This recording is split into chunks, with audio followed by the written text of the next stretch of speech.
Hello friends, welcome to or back to my channel. My name's Haley and today we're going to be doing the end of the year book tag.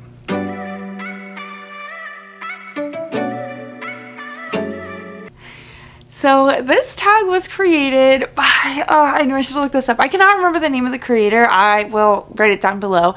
But this tag has 6 questions and this is just an end of the year check-in before the year is over. Like I said, there are 6 questions, so let's just jump right in. I'm filming on a camera today instead of my phone and I'm so excited so I can still use my phone. So the first question is, are there any books that you started this year and still need to finish? And I feel like if you've watched my videos, you know it's coming, but the answer is The Husbands. So I did start this book. I read 40 pages about, let's see, specifically I'm on page 43 and I really did like it and I'm very interested in this book. And so I don't know why I have not picked it back up yet, but I am interested in reading this one. This one is about this girl who comes home from a night out with her friends and her husband is there. But the thing is she doesn't have a husband, but like everything in her life reflects the fact that she does have a husband, which is very odd because she doesn't. And then the next morning she sends him up into the attic for something and then a different husband comes down. And so then she has this like rotating door of husbands and she's kind of trying to figure out what to do with all of that. So that is the book that I started and I do really want to finish this year. I will say there are a few other books that I started, but that is the only one that I'm like genuinely really wanting to finish before the end of the year. So the next question is, do you have any autumnal books that will transition you into the end of the year?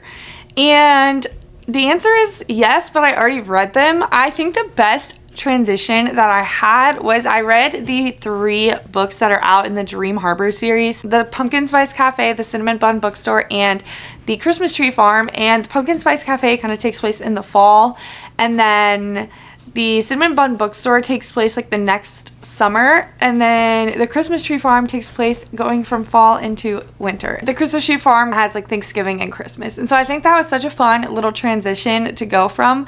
The other book that is kind of on my list that I think does kind of go from like fall into winter is The Ravens, and I say that because this is a book about a girl who goes to college. She joins this sorority and the girls are witches, and so I assume that this book will kind of start in the fall and go through her year at college. I'm not really sure the whole plot of the book, but that is kind of the idea, and I do really want to read this one before the end of the year as well. This is a duology, and I also got these from my mom, and my mom has been waiting for me to read these, so hopefully we can read these at the end of this year. The next question is there a new release that you're still waiting for? And I am waiting for the new release, Definitely Better Now. I do have the arc of this book, but I have not read it yet because I've been trying to finish my TBR for this year. And this is just an adult coming of age story. I don't really know all the specifics, but that is a type of story that I really am into. And so I am looking forward to this one coming out. The next question is, what are 3 books that you still want to read before the end of the year?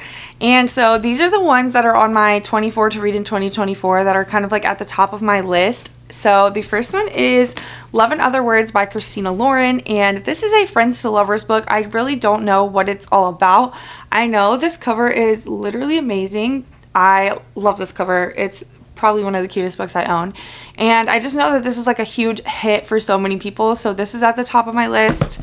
The next one, Don't Come For Me, is Book Lovers by Emily Henry. I have not read this book yet. I have read Beach Read, People Meet on Vacation, and Happy Place, but I have not read this one or Funny Story. I kind of like soft DNF Funny Story earlier this year because my library loan was due and I hadn't finished it, and I just like really wasn't feeling it at the time, so we'll get back to it, but I am excited. There's a lot of people that really love Book Lovers, and I know this is about 2 writers, and I think there's kind of like a small town thing. I'm not really sure, but I am excited for this one.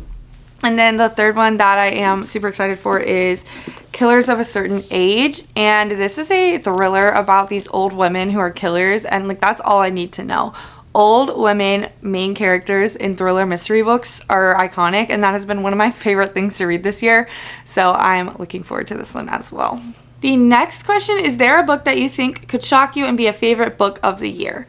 So another book that's on my end of the year TBR is The Unmaking of June Farrow by Adrienne Young, and I have never read an Adrienne Young book before, but I am very into magical realism, and I have had so many people tell me that I'm gonna love this book and that I really need to read it. I'm gonna give it 5 stars, and so I don't know if it's necessarily going to be a shock if I like it, because so many people have told me that they think I will like it, but I don't know. I am really excited, and again, I really do want to squeeze this one in before the end of the year and hopefully find a new favorite before the end of the year. And then the last question is, have you already started making reading goals or bookish plans for next year? And the answer is yes, of course. I really want to make more YouTube videos. I really want to try to do like a 2-a-week schedule. So I have been brainstorming all of the ideas and just all of the different videos that I could make. Another thing is I really want to focus on reading up my physical TBR, as it is almost 300 books, which I did not realize, but that is kind of crazy. So I definitely want to focus on reading my physical books and reading the books that I already own and kind of getting my physical TBR down to a more manageable scale. So that being said, I am making a lot of plans. I am going to be working on my 2025 book journal to help me with that, and I've also just been keeping track of stuff online so that I can access it wherever, and I can change it easily, whereas if I write it in my journal, and I write in pen in my journal usually, and then if I have to change something, it just kind of looks bad. So definitely going to keep track of some of my plans online, but also going to use my reading journal to help me keep track of all of the things. And so yes, I am very excited for next year. I'm looking forward to making more YouTube videos, like just learning more about content creation and just reading a lot of books that I've been looking forward to. So that is all I have for you today. Let me know if there's any books that you're really trying to get to before the end of the year, or any books you think that you might read that could still be favorites. Give this video a like if you enjoyed it, and subscribe if you're new here. Thank you so much for watching, and I'll see you in the next one. Bye. Love you.